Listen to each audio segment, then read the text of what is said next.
everybody, it's me, Timmy Flyersky, and welcome to the latest episode of Back in the Day. I'm your host, Timmy Flyersky.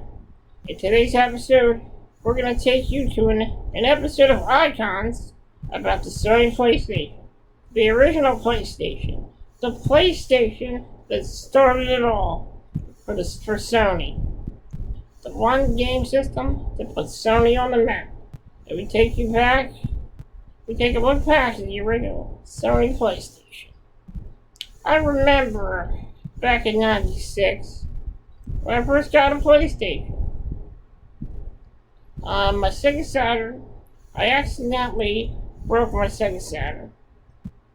I was a kid, I didn't know. So my Sega Saturn was broken. So I needed something to play, something to do. So my dad, he got me a PlayStation. Unfortunately, the first PlayStation he got was a dud. It did not work. So what we needed to do was, we needed to buy a new PlayStation. So my dad bought a new PlayStation for me. I didn't have many games yet, but there were a couple games that my brother got the video. So it was Resident Evil and NBA in the Zone. And I also got one of those PlayStation demo discs with it. Years later, my PlayStation library, it went up very quickly on a lot of new games. In 1997, in late 97, I finally got myself a memory card so I can save all my progress. And I gotta say, the PlayStation was a great system. I mean, it started it all. It started it all for 90s gaming. And it made the 90s even better in 1995 when it was released. And I gotta admit, the PlayStation was one of my favorite game systems as a kid. And I enjoyed playing the crap out of that system. It was my favorite. So, without further ado, let's roll the footage.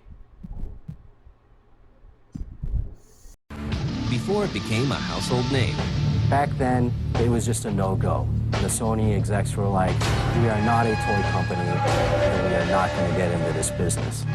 Before it dominated the world of gaming, Sega had managed to capture 52% of the market in both Europe and the United States.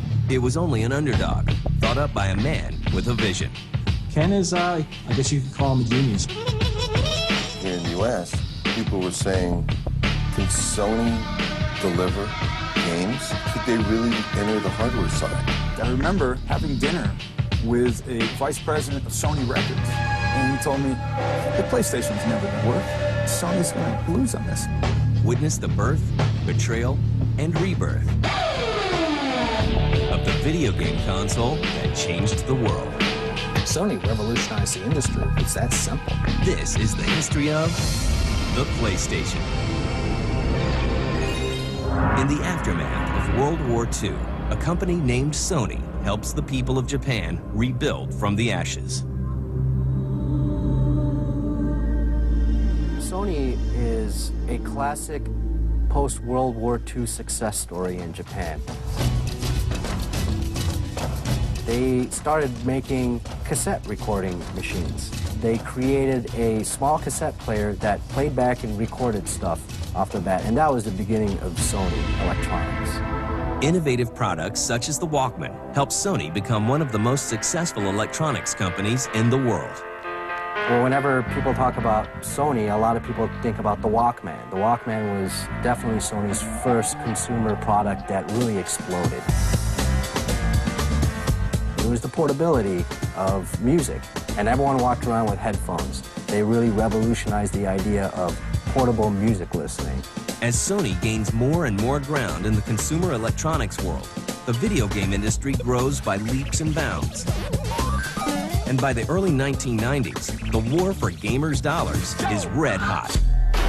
Sega and Nintendo are really dueling in the West. Sega had managed to capture 52% of the market in both Europe and the United States. Sega was more innovative at the time. they were always willing to take more chances. Sega was coming out with 70, 80 games of its own per year. The strategy of Nintendo was, let's hold on for the next Miyamoto game. Nintendo pays close attention when Sega unveils its latest technological advancement. So Sega came out with the Sega CD. All of a sudden, games were going to be huge. They could be 600 megabytes of information. To meet the Sega CD threat, Nintendo turns to Sony. Nintendo wanted a partner, so they went to Sony, which of course was a huge, successful company. Sony may not have been a video game company per se, but the Super NES used a Sony stereo chip for its sound. Sony was certainly, in its own way, a player in the video game industry in a small way. So it was a race. Nintendo knew that CD-ROM technology was the way to go. The original concept was a peripheral CD drive for the Super Nintendo that would be sold by Nintendo, and a combined unit which would be called PlayStation, which was the console and the CD drive together, which would be sold by Sony. Sony brought in an engineer named Ken Kutaragi. Well, when you talk about the PlayStation, you just have to talk about Ken Kutaragi, who is considered the father of PlayStation. He came in to Sony in 1975. Right off the bat, he was considered to be kind of a brash engineer. He was very feisty and had a lot of ideas. He struck me immediately as a very forceful character. He had a clarity of thought and insight, which I think was, I still think to this day, is very rare. He clearly is a visionary. Very dynamic, very energetic, full of ideas, and very creative. He's known to be a fantastic engineer and a brilliant person on the engineering and technical side, but that's just the half of it. I met Ken Kutaragi once. It was not like you were looking at an executive who was buttoned up. We were looking at a guy who was in the trench, who was clearly an engineering mind and was resolving problems. He's an impressive mind, and he's achieved impressive things. The idea of working on a video game console is nothing new to Kutaragi. He was thinking about making a 3D game console a long, long time ago while people were tinkering away on 8-bit gaming. He approached Norio Oga, who was then president of Sony, and said that we should get into the video game industry. But back then, it was just a no-go. Oga and the Sony execs were like, we are not a toy company, and we are not going to get into this business. So that was that. But now, things are different. Hand in hand, Ken Kutaragi and the people at Nintendo team up to bring Sega to its knees. But Sony is about to face a bitter betrayal that will change the course of gaming history. Sega prepares its new CD-ROM expansion for the Genesis. Nintendo and Sony work on a CD-ROM system of their own. But Nintendo begins to have second thoughts. The big reason why Nintendo kind of balked on the Sony technology idea was that they weren't going to have any rights to the CD technology.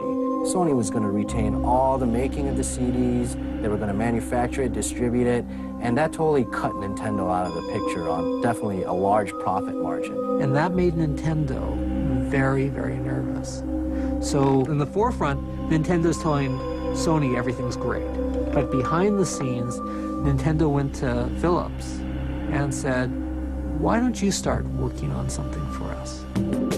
Nintendo's insecurities lead to a dramatic climax in 1991.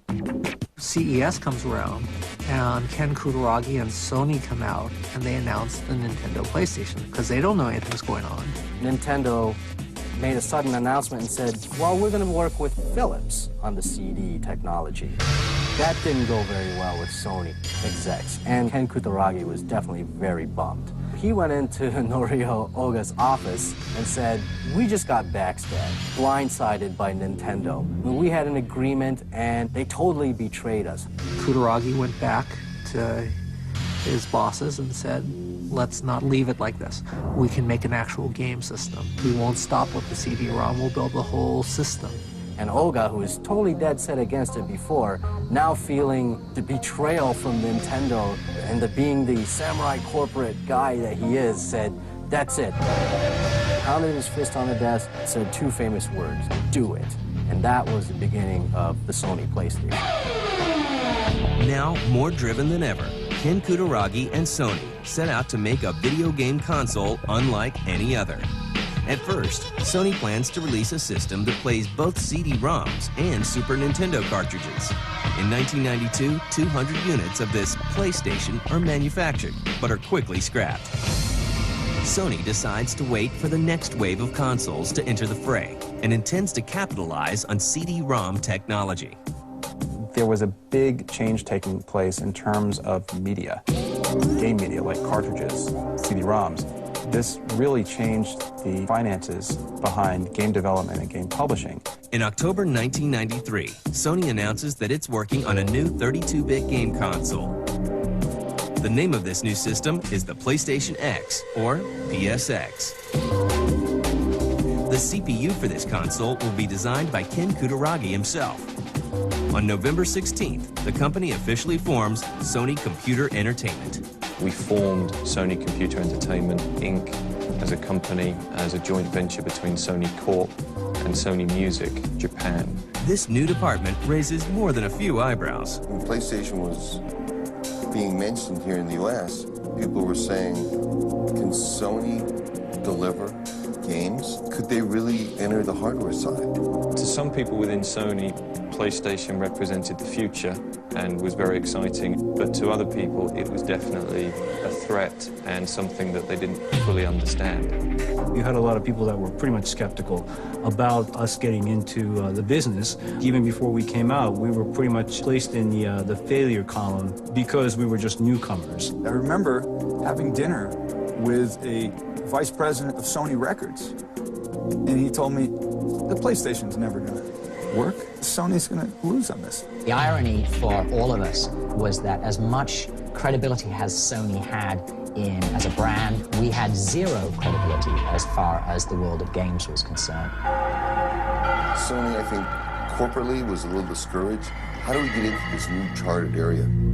Sony knows that the road ahead won't be easy, but Ken Kutaragi has an ace up his sleeve that will dazzle the entire game industry. As Sony Computer Entertainment goes full bore into the development of the PlayStation, it becomes clear that this will be a console unlike any other. The biggest feature of PlayStation was going to be the real-time 3D graphics technology. At the time, the PlayStation was a faster console than anything out in the market. It could push more polygons. It gave developers a larger toolbox to work with than any of the competing consoles. And of course, it used CD-ROMs. After watching the failure of systems like the 3DO very closely, Sony realizes that processing power alone isn't enough to come out on top in the world of video games. We looked at the business models of all of the companies that have been in the space or tried to get in the space, and we asked ourselves, could we do this better?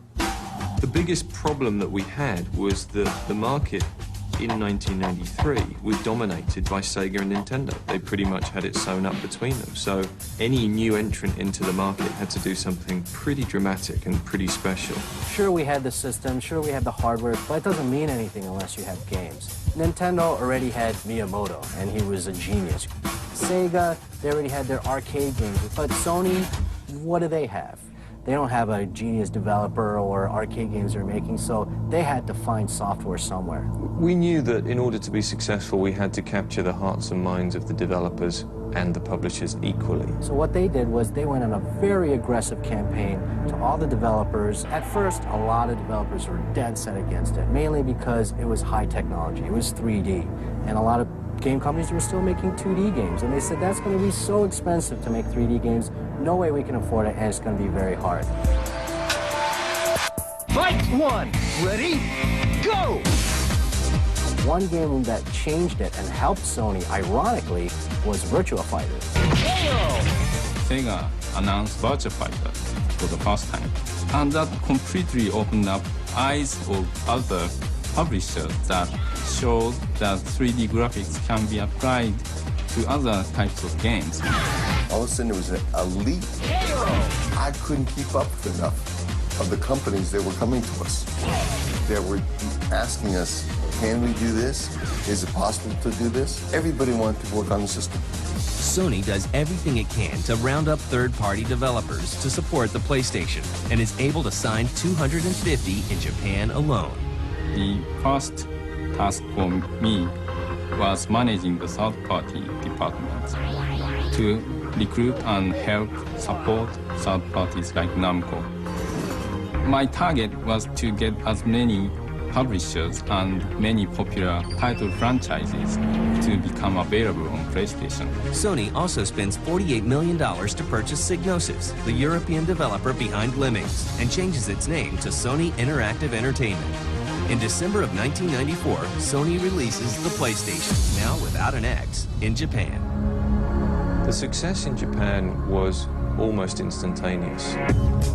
Another 3 months to get to the million mark in Japan. And I remember the then chairman of Nintendo saying that if we ever got to 1 million units, he would resign because he clearly knew nothing about the games business. It took him a few more years to actually get around to it, but I thought it was a great statement. The next step is ensuring a successful launch in the US and Europe.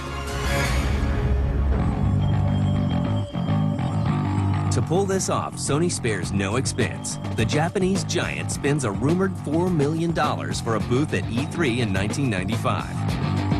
Sony also kicks off a huge marketing blitz to raise awareness for the PlayStation. The marketing strategy was very clearly defined from the beginning that we needed to appeal to an older, more sophisticated audience. We also had a very smart bunch of people in our marketing department who recognized that everybody really wants to be 19. If you're 12, you want to be 19. If you're 25, you really want to be 19 again. And so what they did was they targeted 19 as the communication tone of voice. Another thing that I think was really key to establishing that credibility for us was the idea that gamers wanted to work a bit harder at deciphering messages, you know, teasing a date like 9/9/95, playing with Enos, which was essentially Sony spelled backwards. Sony was saying games are a lifestyle, and we're going to promote and work it from a lifestyle perspective. We very deliberately stayed away from making SONY, the Sony brand, a big part of the communications message. The initial tagline of "You are not ready" was the first big step that we took in saying, this is not your parents' Sony brand. With this new mindset, Sony sets out to conquer the United States. After a nationwide marketing blitz unlike any other, Sony launches the PlayStation in the United States on September 9th, 1995. The first day, September 9th, I felt really like, oh, we did it. But it was not really a huge amount of numbers in the first year. It's like only 800,000 units. The initial launch of the PlayStation was a real happy day for me. It just was overwhelming. For a relatively unknown company, at least in the video game business, to get that kind of enthusiasm from day one. The original PlayStation, I think, really touched a nerve. I think part of that was down to the product itself. It's a great hardware device, and they lined up some great software, and I'd like to think we did some nice marketing as well. The controller of the PlayStation, like, it's unbelievable. It's just perfect. The PlayStation picks up more and more sales thanks to powerful hardware and a collection of exclusive games and other hits. We had Ridge Racer as a driving game. Okay, the final lap, hang in there! So we had a driving game, and then I wanted a fighting game. So I went out and hunted for that. I found Toshinden. And if you look at the sexiness and the appeal of what Toshinden was about as a fighting game, it was fabulous. It was a major, major hit. In 1996, we came out and launched Crash Bandicoot. Crash Bandicoot was a terrific launch title. Defined PlayStation as a platform. And it was about a year or so after the launch of PlayStation. One of the executives at Squaresoft said he's going to make Final Fantasy on PlayStation.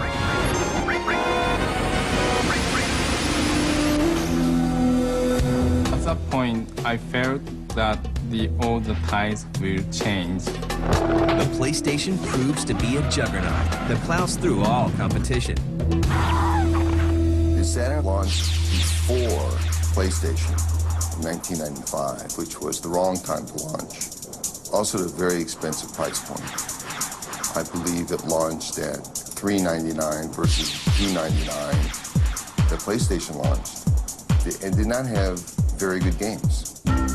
But it was around Thanksgiving and going into the holiday of 1995 where we started getting reports that the retailers were just not going to have enough PlayStation units to last them through the holiday selling season. It really turned into a feeding frenzy. The success of the PlayStation goes beyond even Sony's expectations. Eventually, the success of the PS2 kind of like brought the PS1 era to a close. But you can still walk into Toys R Us and buy PS1 games. The PlayStation has changed the world of gaming as we know it. If Sony had not brought hardware to the video game industry, I think the industry would be a lot smaller than it is right now. Before the original PlayStation came out, the media perception of the video game business was that it's basically a toy for kids. But we saw the PlayStation as not really a platform of entertainment for kids, but really an interactive entertainment platform for everybody. Sony revolutionized the industry with the PlayStation. It's that simple. They started off as an underdog, and in 10 years have managed to own over half the market, and that's just incredible. There are now over 35 million PlayStation 1 machines in the US and Canada combined, which puts us at an unbelievable household penetration rate compared to other game systems. And I think for many consumers, PlayStation equaled gaming. Today, Sony remains number one. The PlayStation successor, the PlayStation 2, has shipped more than 90 million units worldwide and is still going strong. Sony is moving into the portable gaming market with the PSP, while the next generation PlayStation 3 is just around the corner. Ladies and gentlemen, please give a warm welcome to the father of the PlayStation, Ken Kutaragi. And the man that started it all is still at the helm, ready for the next challenge. And now, I have the final and the biggest announcement. Ken Kutaragi is a man who has like years in advance plotted out in his head and has an amazing vision of where he wants video games to go. Ken is really the father of the PlayStation. He always believed PlayStation would be number one. You know what? I have to applaud him. He was right.